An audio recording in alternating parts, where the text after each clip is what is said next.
Welcome back to Banned by PBS, Muslims Against Jihad. I'm Edie Hill. So far, you've seen radical Islamists and moderate Muslims who have stood up against their murderous ideology, some even risking their lives to do so. Now, filmmaker Martin Burke takes us into a terror network that spanned Europe and North America, a network fueled by the Islamist message of terror and hate.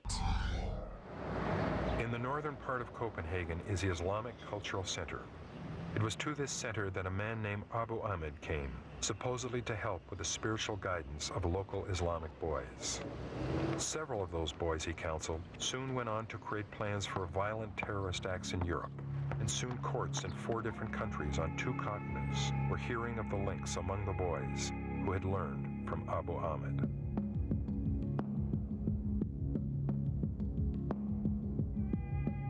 One of those was a young Swedish Muslim who prosecutors said had been found with an extensive cache of weapons and suicide belts. He was known in Islamist circles by the code name Maximus.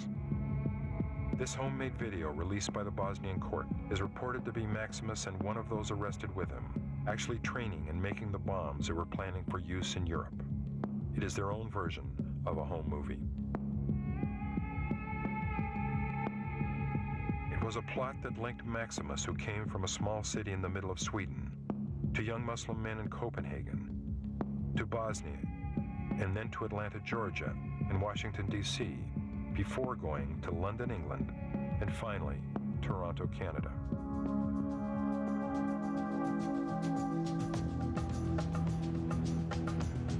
The complicated plot was first uncovered in Copenhagen when 4 young Muslim men were arrested and charged with plotting terrorist attacks within Denmark. And these were quickly followed by the arrest of Maximus in Sarajevo, Bosnia. It was a plot that had begun in the Islamic Cultural Center in Copenhagen, where every Saturday morning they were taught by the man known as Abu Ahmed, who spoke to them only in Danish, a language that the imam in charge of the center did not understand. It's not easy society, because we come from Iraq or come from Egypt or from Syria. Totally different culture, civilization, each and everything is different. So we have to be mixed in the right way. Maybe for us it's finished now, but we have to start with our kids and teach them in the right way. It would later emerge that the man known as Abu Ahmed had been preaching varying forms of jihad to Maximus and to the 5 young Danish Muslims who were arrested, and occasionally even to the young son of the unsuspecting imam.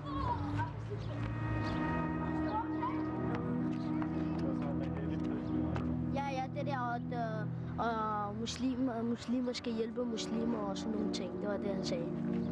They said that Abu Ahmed was teaching almost jihad here. Yeah, they told me, but I don't know. It was in Danish language. So you didn't understand what was being said? And months after the lectures on jihad had concluded, the man known as Abu Ahmed, who would not allow his face to be seen on camera, would barely admit encountering these now imprisoned young Muslims. Were you involved with these young people? I know some of the young people. They came to my lectures and they have been studying there. What kind of values did you try and impart to them? Values: stick to your religion and be a Muslim.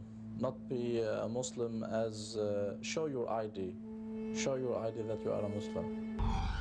We're back again with 2 of the men behind Muslims Against Jihad, director-producer Martin Burke and executive producer Frank Gaffney. Now, of course, we called PBS and we asked them to come on, the executives who were overseeing America at a Crossroads series, and discuss this with us, and they declined. But they did make some comments. We looked at those, and in essence, they said, you have a lot of good stuff in there, but they wanted some changes. And if you made those changes, they would air it. Frank, did you make any changes?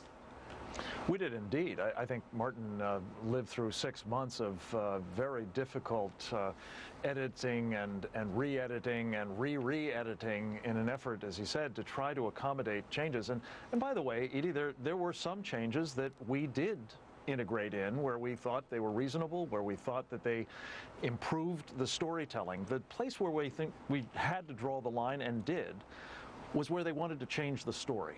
where they wanted to inject a kind of moral equivalence between the Islamists, the people who are trying to take over Western societies and force all of us, not just Muslims, but all of us, to submit to this draconian religious code that the Taliban and the Saudis favor, known as Sharia, and the anti-Islamists who are standing up and saying no. And we would not make that kind of moral equivalence, as we don't think it's justified.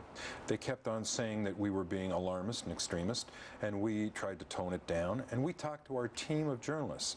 We had a team, not only myself, but there was a guy who was nominated for a Pulitzer Prize working in Paris, a team from Scandinavia, a team from Toronto, Canada, working in this field day to day.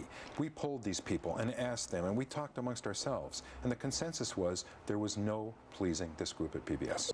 We'll have more time to talk about it a little later. Martin, I want to ask you about a shocking story that I heard, that in fact some of the public television executives said, we need you to get rid of Frank. Frank is a conservative. We don't like that. You get rid of him, we won't have the same problems. So we'll discuss that in just a little bit. But first, more of Muslims against Jihad, including the incredible story of an Islamic terror ring that stretched from the Balkans through Europe to Canada and even Atlanta, Georgia.